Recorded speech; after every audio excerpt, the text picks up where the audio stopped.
Here we are. Hello, everybody. It's so good to see you. So good to be here. I wasn't even planning on doing this time around, actually. I'm going to go ahead and take my glasses off to really get this channel flowing. Um, yeah, I kept waiting. I kept waiting for Spirit to be like, go live or write the article or whatever it is. And it just wasn't coming through. Those of you who know me know that I'm not a morning person. You're probably like, Rachel, what are you doing up at 7:45 in the morning? And dressed and going live and all of the things. But here I am. I was deeply called here this morning for whatever reason. And a lot of that has to do with what this full moon is actually here to teach us and show us is change and difference. So we find this full moon in 12 sign astrology in the sign of Sagittarius. Sagittarius is all about freedom and exploration and newness and adventure and spiritual enlightenment and bringing change. Okay. Ophiuchus, where we find our full moon in 13 sign astrology, and maybe a new name for you guys, because it's the constellation that now has entered into our zodiacal wheel. Ophiuchus is all about remembering difference and remembering where we have lost our ability to bring in our divergence in self and divergence from the norm. Where have we forgotten to allow for what is abnormal in ourselves or in the collective? And so, with this kind of middling between these two signs, this is a huge message that we're getting from this full moon that's being infiltrated, right? Where can we remember how to be different? And not only where can we remember how to be different as our different selves, but specifically where can we challenge ourselves to diverge from our own normalcy, from our own norm? For me, that looked a lot like waking up at 6 o'clock this morning. When normally I wake up sometime between 9 and 11 a.m. And I normally go to bed sometime between midnight and 3. And last night, the moon specifically was like, no, you are going to sleep with this thunderstorm that's occurring right now, and you're gonna go to sleep before midnight. And I was like, I don't remember the last time that I did that without being forced to. But very specifically, it was like, nope, you've got to do this. So really diverging from our norm and then actually seeing where that brings us back into alignment with ourselves, right? Oftentimes we get into these loops and these patterns of our own routines or our own mundane ways of being. And because of that, we can kind of get locked into a single vision or a single sight. And it can allow for our passions to feel, we can begin to feel complacency. And so this full moon is really challenging us to come into a shift in perspective by shifting our way of being so that we can kind of reflect back to ourselves our own passion and the core of our passion, and really beginning to approach our love for life from a new angle. I can tell you personally, waking up this morning, I felt and continue to feel this deepening of connection with self, with earth, with divinity, in a way that is very reminiscent of, and this is going to sound very strange, I'll try to explain it in a minute. Very reminiscent of a cleaned version of how I used to approach things as a teenager. And that's really refreshing for me. It's bringing in this feeling of depth, of ancient wisdom, of connection, but without this kind of regard for the parts of the path that might be geared more towards the darkness, for lack of better words. And I'm not talking about shadow work. I'm talking about, working with things that maybe aren't so great. So I feel like there's a lot of that happening in the collective in general right now as well, with this full moon. Just kind of this collective cleansing. Ophiuchus is very representative of the hidden path as well, and bringing illumination to occult practices and wisdom, bringing illumination to the divine feminine, bringing illumination to non-binary coding, and really learning to express this idea of the in-between. Ophiuchus is the snake charmer, bringing in this energy of kind of the serpent healing, and understanding that where a snake bite can be filled with venom and poison and can kill us, it's also the venom of the snake that can be the antidote to remove the poison. So the same poison that can harm us is also the same poison that can heal us. And Ophiuchus brings this wisdom in.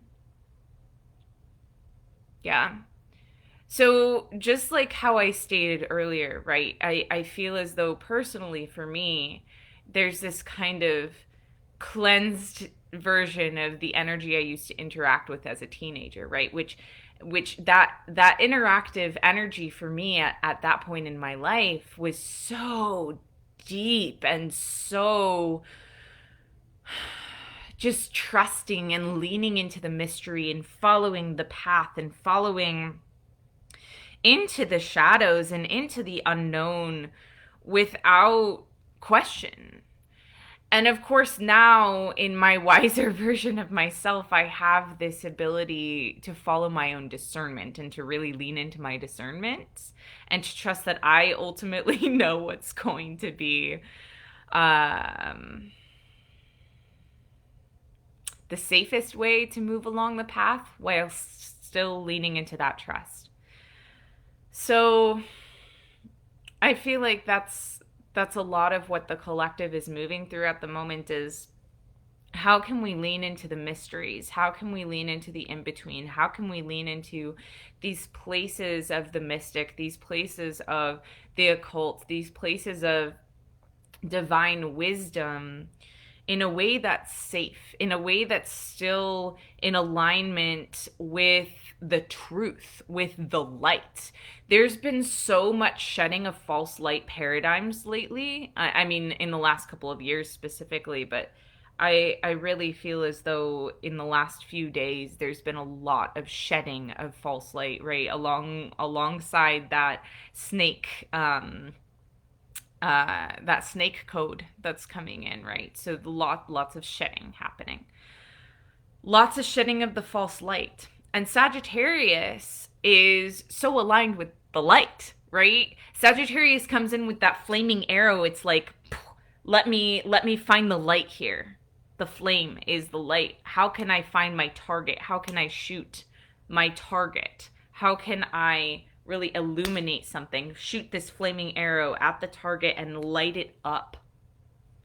I'm seeing a lot of comments coming in on Instagram here, so let me just acknowledge this. KH3M Hotep, thanks for being here. Oh, Can Blue Grow, thanks for being here, Blue. Cosmic Heart Space, hi, so good to see you, love.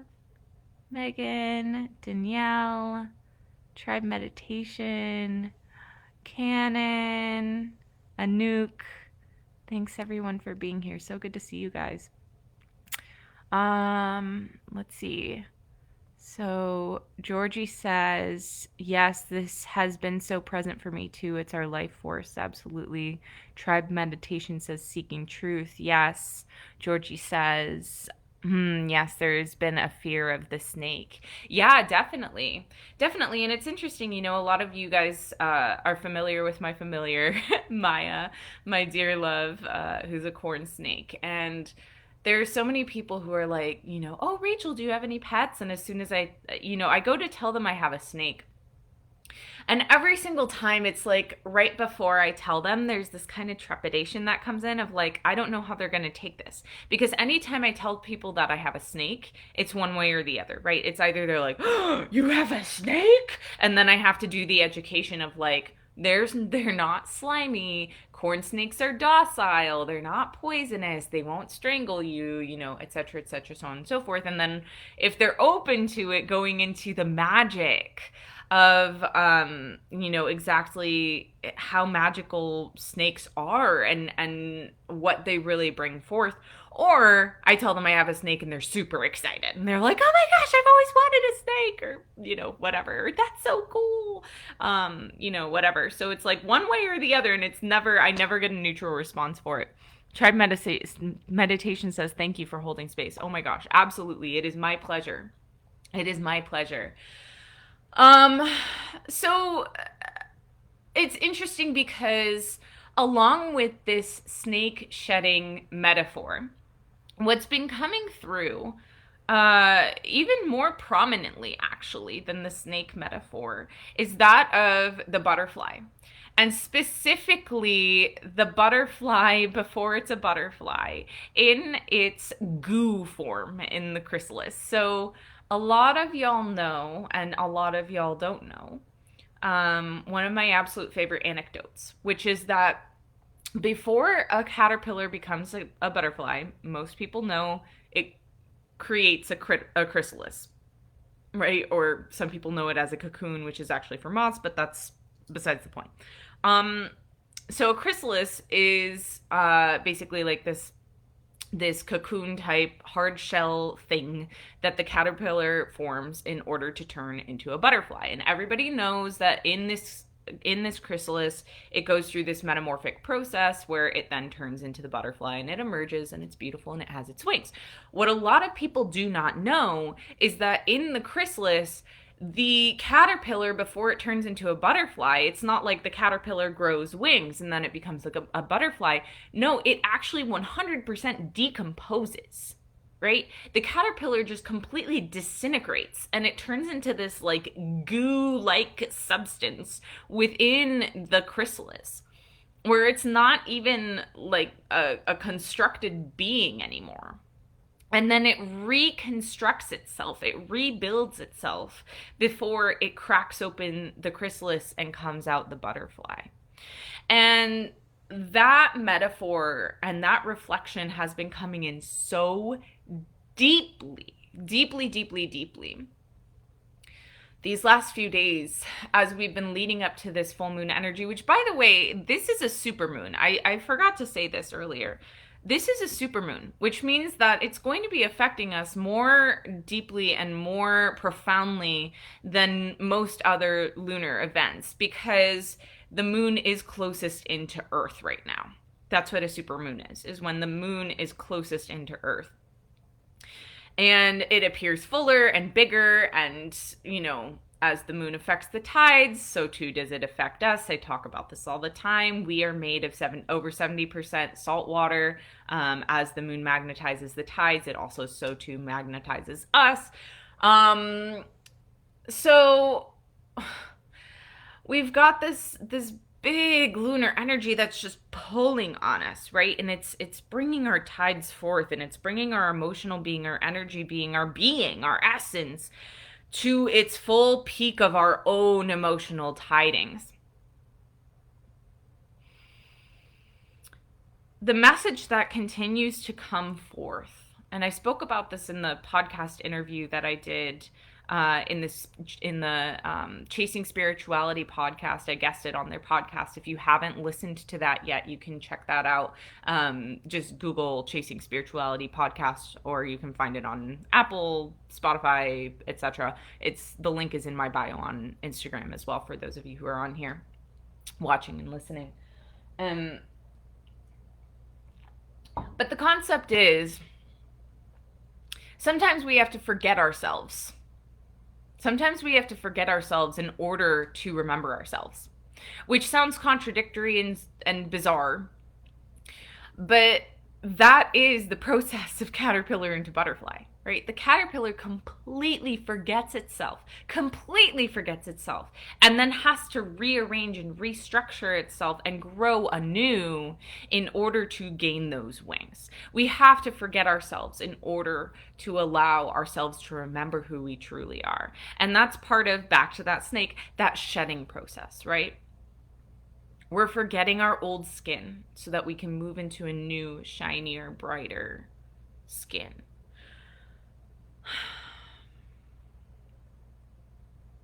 Yeah, I feel this landing for you guys.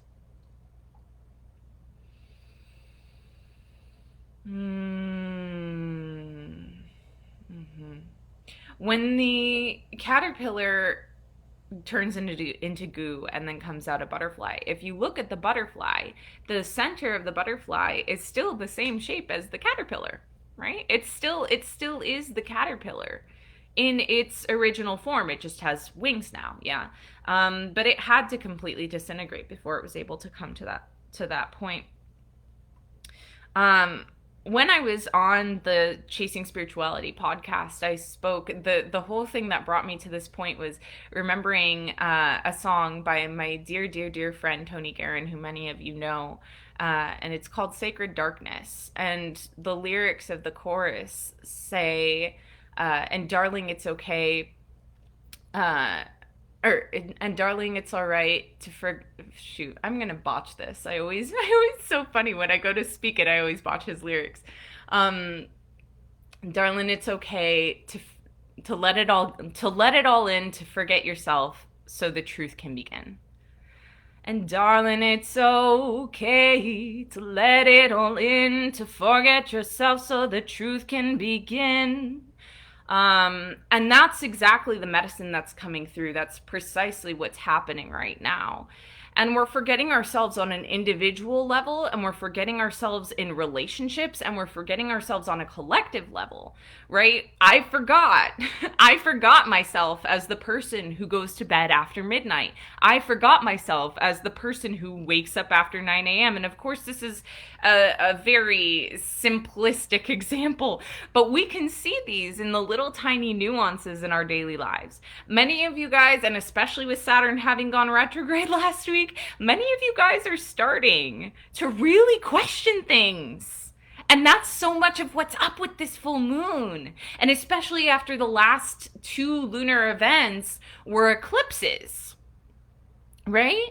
So we had that, or excuse me, the last new moon was not. So we've had so much stuff going on with the moon, right? We had our new moon eclipse at the end of April. Then we had our full moon eclipse mid-May. Then at the end of May, we had what was a black moon, a new moon, second new moon in a single month, right? Because that new moon at the end of April carried over to May 1st. So that was a black moon. And now we've got a super full moon.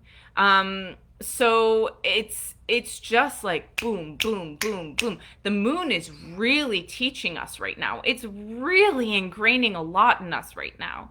And working with that and flowing with that, and especially with all of the things that the planets are doing at this exact moment, where they're going retrograde or going direct or meeting up in the sky together. Like, it's just like the astrology of the moment is really, truly remarkable. It's profound. And we've been seeing this dance in the sky since 2020, since January of 2020, and I talk about this all the time. So we are really just on this path as it's been written in the stars and as it continues to be written in the stars. And it's really beautiful. We're finding our way back to truth.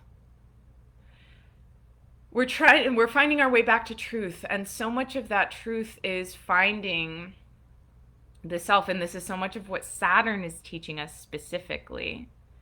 We're finding our way back to our own individuality, our own truth, our own personal sovereignty, so that we can then begin to find our way back into the truth of the collective. As within, so without. As we live our own truth as individuals, so too then that reflects out into the collective, so that the collective can be a living truth as well. Let's see what's happening. Cannon says, schedule shifts are real right now. I feel those small shedding moments. Absolutely. Tribe Meditation says, Pisces here feels it all. Oh my gosh, I feel you so much on that. I have so much Piscean energy in my chart, so I totally feel that. Yeah, so let me just check and see what else. I feel like I'm yes. So in that, part of this forgetting of the self to remember the self is also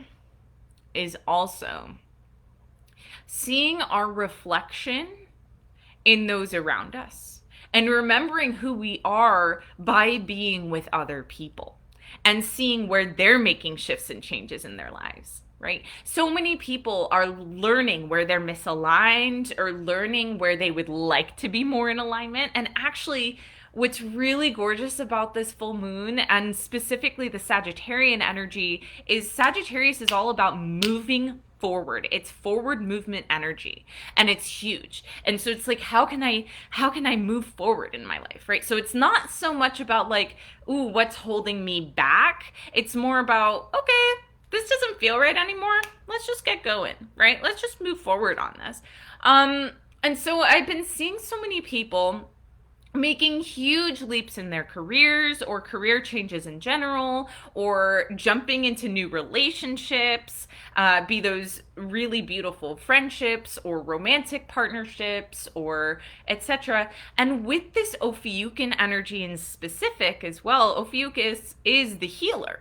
It's the divine healer, right? We talk about the snake charmer with Ophiuchus, but the symbol for Ophiuchus is actually the same symbol that we see on most modern medicine facilities nowadays, right? It's the staff with the two serpents intertwining around it. And so it is ultimately about healing and moving forward toward that healing. And so that's what we get with this intersection of the Sagittarius Ophiuchus energy, is we are moving forward in a forward trajectory towards our healing, towards our medicine. And Sagittarius specifically being about spiritual enlightenment. How can we move towards our own enlightenment to find our medicine? How can we forget ourselves to remember our medicine? What else has been coming in? Tribe Meditation girl, I've been crazy for years. Yeah, you know, I'm glad you said that too, because this is yeah, that Piscean energy is so, if you don't know how to wrangle that in, it can really, and I don't mean wrangle it in, that's actually toxic for me to speak that. If you don't understand how to live in the in-between and how to understand that other people are likely projecting mental illness paradigms onto you, it can be really easy to get caught in the energy of mental illness and to then have your brain start to mimic that and develop chemically in a way that actually onsets mental illness. So yeah, when you say crazy, which of course, like, I use the word crazy because I think it's important to destigmatize the word. A lot of mental health care practitioners will not use that word, but I think it is important that word was used specifically just now. And if y'all want to know where certain signs are sitting in your chart or how they're manifesting, and specifically how they're manifesting for your mental health, definitely go ahead and book a mental health, or excuse me, an astrology for mental health session with me. The link is in my bio on Instagram. I dropped the link in the description here on Facebook. But yeah, you can totally do that. And if you book a session anytime between now and June 19th, and what I mean by that is like just get a session booked. I don't think I have any calendar openings before the 19th. But if you book a session between now and June 19th, so it can be for, I don't know, August 1st for all I care, you'll be entered to win a hand-drawn 13 sign astrology chart by moi. So I'm really excited to do that. I've never drawn a chart before, and I'm really excited to. But yeah, you can totally do that. Cannon says, yes, I feel like I'm being guided to move in so many ways, including country and the way I share my offerings. Totally 100%. And specifically too, when you speak about your offerings and altering your offerings, I am seeing this, with myself included, by the way, with so many practitioners right now, where we're shifting completely. And we're shifting because the collective is shifting and the needs of the collective are shifting. And so the way that we're able to meet those needs is going to be very, very, very different. And so we're needing to show up differently. But it's interesting because it's all happening in such flow of like just practitioners waking up one morning and being like, yep, I need to go another direction, or this isn't feeling in alignment with me anymore, or, you know, whatever. So it's interesting how all of that is going down, and I love that you're trusting that. And oh, sorry, that wasn't canon. That was Georgia. And Georgie says, funny, I'm being guided to go into tantra training. Yes. Oh my gosh, you would be incredible at that. Please, please, please consider doing that. I think that'd be amazing. Hey Alice, thanks for being here. Tribe Meditation says, yes, but I overstand. Yes, ma'am. It's jokingly, but you feel my intention. Absolutely. So important to stay connected with loving energies. Yeah, definitely. So, let me just tune in here and see if there's anything else that wants to be said.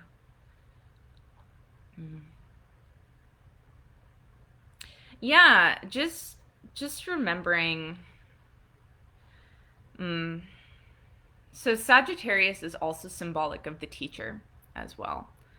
And through this full moon, remembering that as you follow your own guidance and the guidance that's being delivered to you, so too are you teaching others to do that as well. So even if it feels or seems crazy or stupid or wild or completely, just like doesn't make any sense. If you follow your heart and you follow your truth, of course, using all the discernment in the world, right? Make sure this is really your truth and not false light coming in to try and guide you other ways. If you follow your truth, as other people see your story, as other people see how it works, they too will be taught to do the same thing. And simultaneously, if you are feeling afraid to step into your truth, or if you are feeling afraid to follow the guidance that's coming in your way, I want to encourage you to look towards others as well and see how they're trusting their own guidance. What are they doing that might be crazy or wild or totally irrational or irresponsible or whatever, right? That's actually leading them into new directions or new ways. I have spoken so many stories from my own life about this. I cannot even tell you how much it's reiterated time and time and time and time again, how important it is to trust, to lean in, to surrender, to listen with discernment, and to follow whatever your inner guidance is leading you towards. This is where miracles live, and there are miracles with this full moon. It's really poised to bring us miracles if we listen. Yeah. All right, my loves. I was told, speaking of following guidance, to keep this short and sweet. So I'm going to go ahead and jump off now. But I love you all dearly. And I wish you the most healing, profound, life-changing full moon. It really is a sweet, sweet, sweet energy. We've had so much turmoil that's been brought up by so many planetary changes and so many other lunations and etc. Recently, and this one's just really freeing and just gorgeous energy. So I hope you enjoy it. Love to you. Thank you. Love to you as well, Georgie. Thanks for being here. Tribe meditation. We should discuss a reading if possible. Absolutely. Feel free to just DM me. Or like I said, the link is in my bio to book a session as well. And I would be so honored to read with you. Yeah, absolutely. All right, my loves. Take care of yourselves. I'm sending tons of love your way. Bye for now.